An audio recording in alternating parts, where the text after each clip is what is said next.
Well, thank you all for coming along this morning. And I would like to begin by just taking a moment to remember all those who died in the 7/7 bombings 11 years ago today.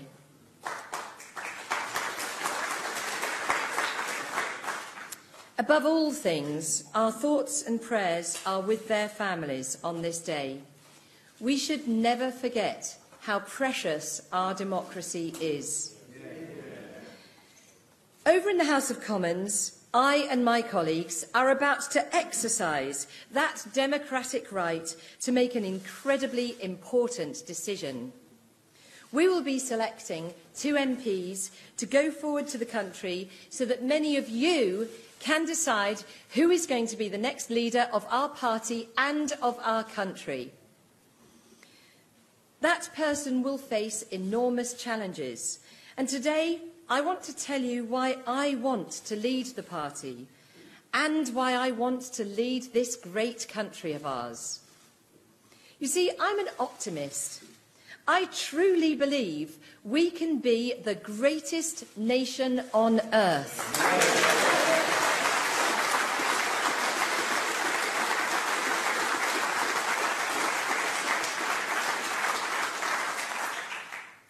As we show that the UK is once again open to the world and united in our new destiny, so we will expand our horizons.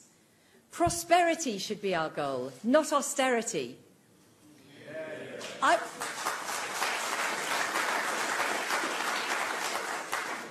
I want to spread prosperity to every corner of our country.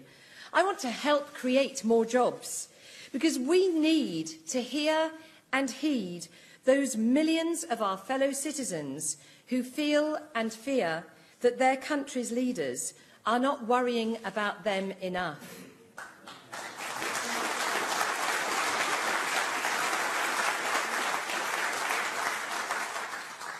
Those people who think that chief executives of some big businesses get telephone number salaries that bear no relation to the performance of their companies.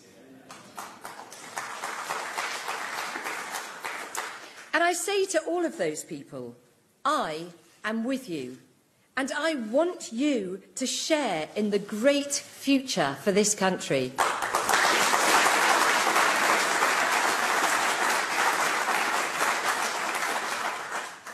I want to see better training, smarter working, yes, and higher pay for the many. I want to lead a nation where anyone who aims high can achieve their dreams.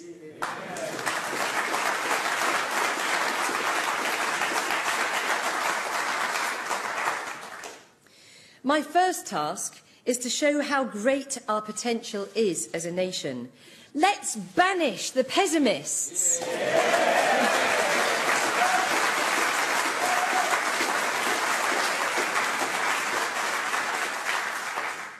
Mark Carney, the Bank of England governor, was exactly right last week when he said, and I quote, "The UK can handle change.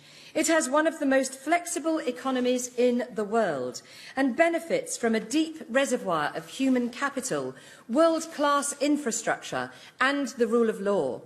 Its people are admired the world over for their strength under adversity. The question is not whether the UK will adjust, but rather how quickly and how well." He then goes on to say that a clear plan is needed. He is absolutely right. So today, I want to speak to the markets as well as to the nation. No one needs to fear our decision to leave the EU.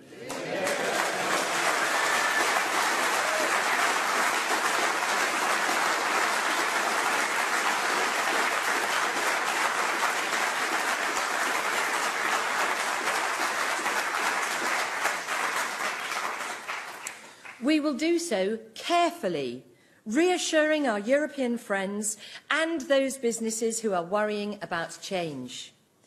Trade must be the top priority. Continued tariff-free trade with the EU, continued free trade with those countries we have agreements with as a current member of the EU, and vitally, seizing the opportunities to take up new free trade agreements with fast-growing economies around the world.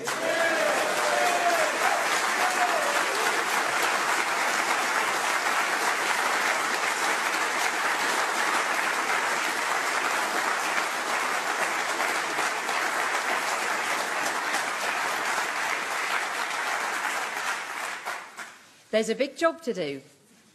But we also have to give certainty to different groups in our own country. Certainty on migration. We want fair but controlled immigration. Fair to those who are already here and fair to all the talents across the world. So I tell you today, I will not use people's lives as bargaining chips in some negotiations.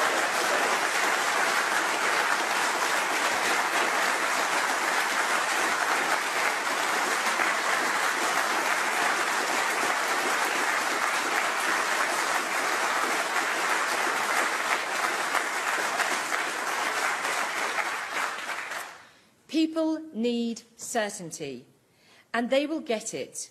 I say to all who are legally here that you will be welcome to stay.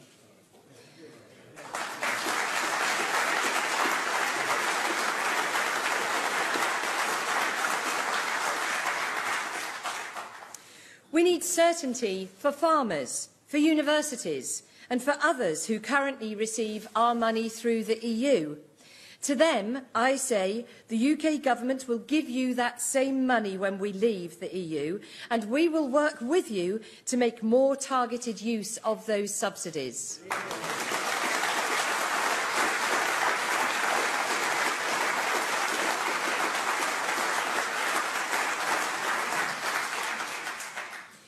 And we want certainty for those who want to travel, to study, and to collaborate with others on the continent. And I say to them, you will be absolutely free to do so.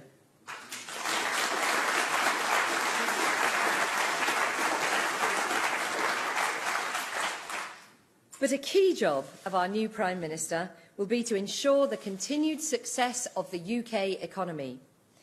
Already, we can see that the forecasts of a disaster for sterling, for equities and for interest rates have not been proven correct. The pound is weaker, partly as a result of the markets being wrong on the result of the referendum, and partly on the expectation of further interest rate easing. But lower sterling is good for exports, and it makes inward investment more attractive. It means we may import less and buy more at home, all good things for our economy.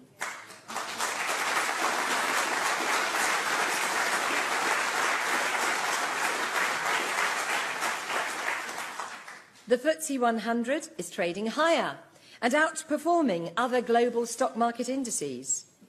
The government cost of borrowing has dropped, with private sector loans still available at the same rates as before.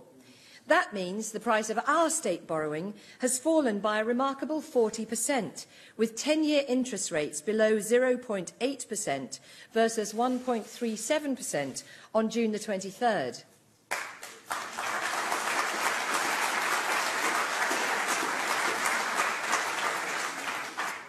And our valuable financial services sector has been boosted by both Barclays and HSBC bosses saying their plans are to stick with the UK.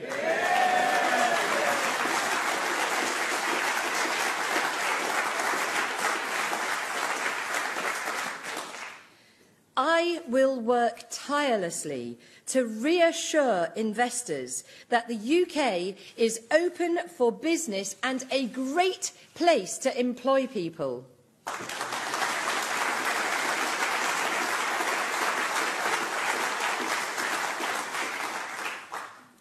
When we come to see the post-EU figures, I expect to see continued growth. I expect to see people buying goods, going about their normal business, buying their homes, and yes, enjoying a pay rise. I will expect high standards of company behaviour, recognising their obligations to their communities and to their employees. Mine will be a realistic but an optimistic voice. I believe we have a great future ahead of us.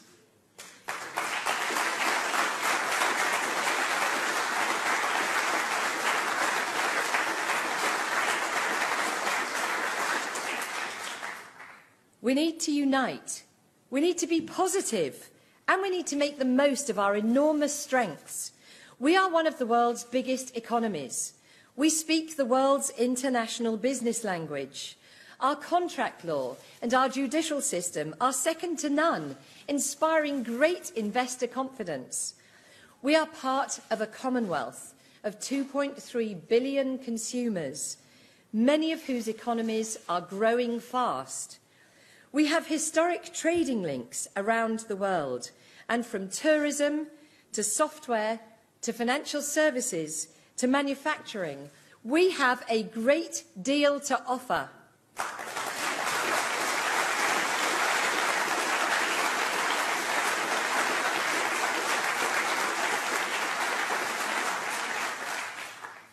This is, after all, the country that gave the world the rule of law, parliamentary democracy, the right to own property, the English language, and the free market.